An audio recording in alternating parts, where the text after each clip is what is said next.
Yeah, it says 75 degrees, but it's not hot in here. It's not hot. It's just the hottest part of the day. And the air conditioner is working extra hard to keep up. But it's cool in here. It's not bad at all. And yeah, I was just being a brat. I put her bed back. But yeah, seriously, next project, I'm going to have an electrician come and get all these cables straightened out and make them look nice and neat so I can have access to clean the baseboards. And we're dealing with the internet router, the cable, and the security system. So it's a weird day. It's a good day. I've done a whole lot of nothing, which is good. Everybody needs to do that. I'm watching the Hurricane Ida. Thank God here in Texas, this is sparing us. Thank you, Lord. But my house is a bit in a mess. I got some garbage here ready to go out. But I'm cooking. And I didn't even really clean and put stuff away. I've got a mess going on here. But I was in the mood to cook. And the last bit of this beef is almost done. I'm just making a pasta I'm throwing together. I had some ground beef that I bought a long time ago. It's been in the freezer. And I chopped up an onion that I had. That I bought an extra onion for back when we did the dolma. It was just on hand as extra. And my stovetop was clean, but during an olive oil exchange, had a little bit of a spill, but it's all good, no worries. Speaking of olive oil, that's my beautiful dispenser that Julie gave me. And as much olive oil as I use, I just changed it out for the first time. I've been dying forever to use the olive oil that my friends in Louisiana gave me. And I was able to fill it up to there, but I still have this much left in the bottle. Beautiful bottle. That olive oil smells divine. So I also have in here some leftover, some big giant mushrooms. I bought mushrooms last week to snack on with my lunch at work. And I dipped them into some low-calorie ranch dressing.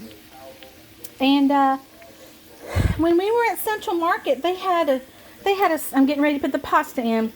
They had a sale on this pasta, all different flavors.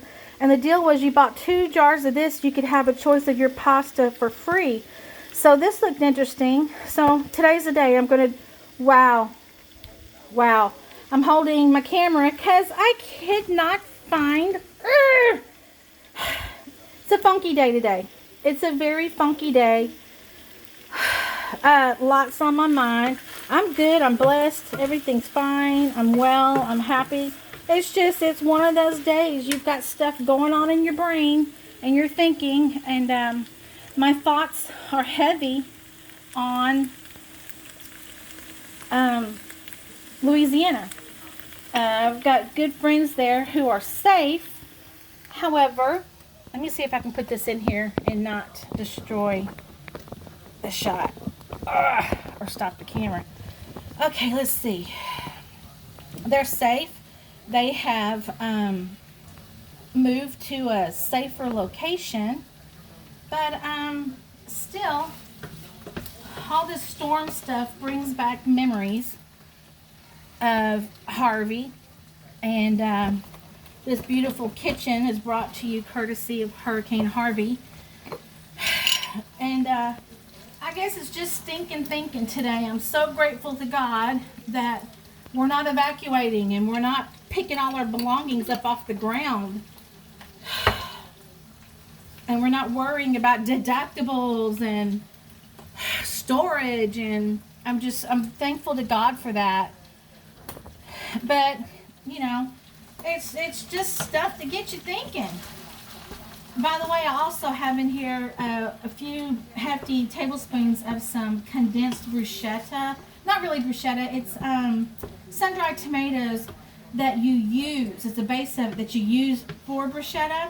So I just put a big couple of tablespoons in here. It's condensed so that you can add tomatoes and tomato sauce and stuff to it. So I'm saying the pasta sauce is the tomato sauce that I'm putting into it.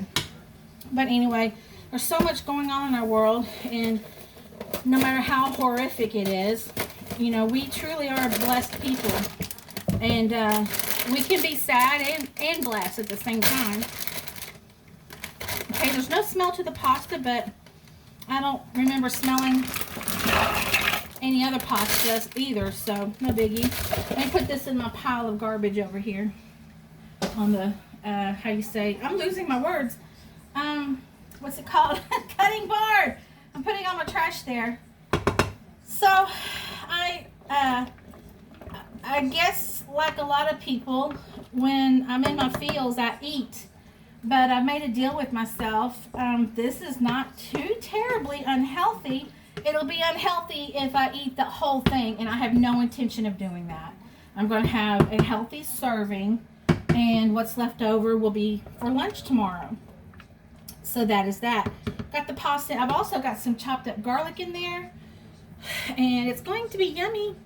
Also, I don't watch the news. I don't watch the news because I don't need them to tell me what to be afraid of, and it's usually stuff that had I never known about it, it would never have affected me.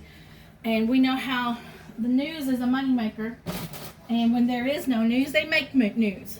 So I love days on the news when you hear about a puppy that was adopted or a family that was reunited, because that means nothing bad happened and they're doing filler. So I like news like that, but for the most part, I don't turn on the news. At this moment, I have the news on. I'm watching the weather in Louisiana, and I'm hoping that my good friends don't lose their property. I know they have very good insurance, but who wants to be displaced while you're going through a renovation? Who wants that, for real? Interrupts your way of life, getting to your job, all that good stuff. So, and you know, that undercurrent going on is everything going on over in Afghanistan. And no matter my feelings for them, whether or not I was in Afghanistan, it still gives you a lump in your throat what's going on over there. It's concerning, it's scary. A lot of the talking heads have always said in the past you'd rather fight the Taliban over there and not here. And we spent 20 years over there. You know, the big phrase for the Marines is we don't deploy to occupy, we deploy to fight. So I really wish all this time was used eradicating the Taliban and ISIS and Al-Qaeda and Hezbollah off the face of the earth, or at least scaring them enough into compliance. But a lot of time was spent making deals with them, buying our safety from them, so to speak, being hostage to them. But honestly, when I went to Afghanistan, I went not caring for the Afghan people. And it's not that I hated them, it's just I wasn't there for them, wasn't there for me, so to speak. You know, it's just I loved my job. I loved what I was doing. I was in Iraq for 4 years. I loved the Kurdish people. So when I went to Afghanistan, I wasn't even in contact with Afghans that much, other than Afghan Americans who were there profiting with their American passports, being interpreters. I was there 2 years and I left feeling the same way. My only feelings was for our active duty. Huge respect for them. Huge respect. Especially being alongside them and watching them day in and day out, the amazing things they did. So, you know, when I was home first, there was a long time I had a lump in my throat. And I never really knew why. And there was a very long time that I heard airplanes all the time and helicopters all the time. And it was almost comforting, because it was like all those years you lived on a runway, you were used to it. And I came home, and in the back of my head, I always heard it. And when I saw a helicopter, it just made the hair stand up on the back of my neck, because one is bad. They always go in pairs. So when you saw one over there, it was bad. So I don't even remember when I lost that lump in my throat, and the lump being, you know, missing working with them, and the admiration I had for our military.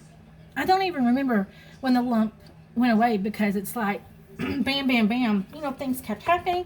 You know, my poor dad had a stroke, and then he passed away, and then we had Hurricane Harvey. you know, that lump went away. It did. But all this garbage in Afghanistan, seeing babies being tossed over the wall, it brings that lump back again. And it doesn't matter if I have feelings or not for them. It's just, it's a very shameful way how it's happened. And you see videos of the past administration, and in these videos they're saying how to do a draw out, a draw down, a pull out. They're saying how to do it, and I'm like, they didn't do it like that. They should have done it like that. So it's a weird Sunday. It's a really, really weird Sunday. One that you've got that lump in your throat, and you've got your mind on friends you love, and your hopes and prayers that their homes are going to be fine and there's not going to be flooding. And you hope that everyone that needs to get out of Afghanistan is out. And I hope that however it has to happen, that's taken care of and done with. And I'm going to be thinking about that as I eat this delicious pasta that I'm going to enjoy in my beautiful home that God has blessed me with. So that's what's going on today. That's weird little speckles. And oh, it's left over from the spoon, dipping from the spoon from the pasta to here. Yeah, I'm kind of sloppy when I cook. But that's what's going on over here. It's a blessed day. It's a very relaxing day. I slept till 9, got up, went right back to bed, laid in bed, texting friends and watching videos probably till 11.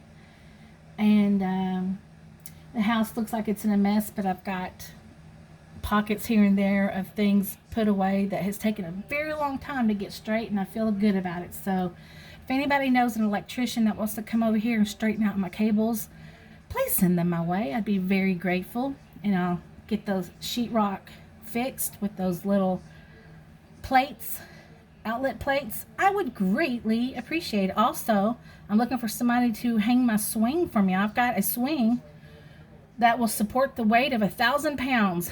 I just need the equipment to get it up over the tree branch. I don't have a ladder that high. So that's my wish list for today. Y'all have a wonderful Sunday and an even better week.